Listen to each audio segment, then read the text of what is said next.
Hey everybody, today I want to talk about perennials that I trim in the fall, and really there's only two that I consistently trim every fall, and that's the peony and the hosta. And that's mainly because those plants sometimes host some bugs like snails and things, and so by trimming them back I reduce the chances of them kind of having those bugs later on. Otherwise, my other perennials, I tend to just leave them and worry about them in the spring. I pull back anything that's dead and I just look for that new growth and take care of that, and it works out pretty well.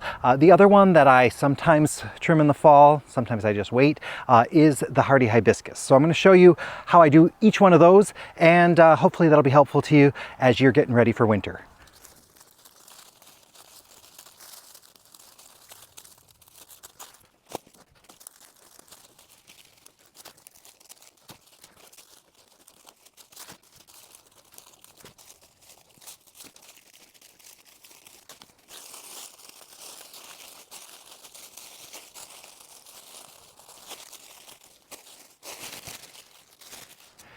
This next plant has me down at the end of the driveway where I'm going to show you how I trim back a hardy hibiscus. Now sometimes I don't actually get to this one, but when I do, it's pretty straightforward. Proven Winners recommends that you trim it back to about 6 inches. And I know with my Polish measuring stick that from this part of my hand to my fingertip is 6 inches. So I'm going to just trim it down. I'm going to go to the one that I had planted out in the row in a grow bag in the ground just to see how it do. It's actually done really fantastic. So I'm going to cut that back. You need some sharp trimmers for this. I don't know if my pruners are going to be able to get through this one because it's got a really good trunk. It was really happy down here. So let me give you a little peek.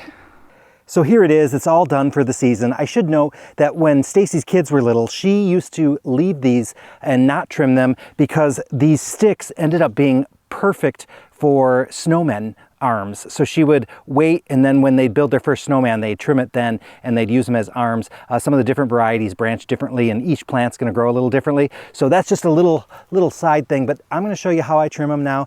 Remember I said about 6 inches, so we're going to go down here. I'm going to say, let's see, 6 inches is going to be right around here somewhere. And so let's hope this is really thick. This is over 1 inch. Oh, didn't go through too bad at all. So we're going to cut that one back. We're going to cut that, and that, and we're done. Sorry, I hope I wasn't looking at the screen there. So you can see I've cut this back. Now in the springtime, if you notice, after they leaf out, because they leaf out usually lower down, you can always trim more off later if you wanted to. So all in all, pretty simple. Do remember to get rid of that debris, especially with the peony and the hosta, because any of those plants that might be harboring insects, you don't want to leave those, or you put them on a compost pile that you're going to be using really soon, because basically you're going to be bringing snails or other insects into there, and then you're going to be contaminating other areas. So if you're cutting something back like the peony or the hosta to avoid bug damage, probably don't put that in with your regular stuff. Just get it farther away, put it in your garbage or something like that. Otherwise, hey, like I said, I like to leave the echinacea and the sedums because they have great seed pods that the birds love. Sometimes I even leave some hydrangeas, just the flowers out there, just because I like how the flowers look in the winter. But when I start trimming, sometimes I just go crazy.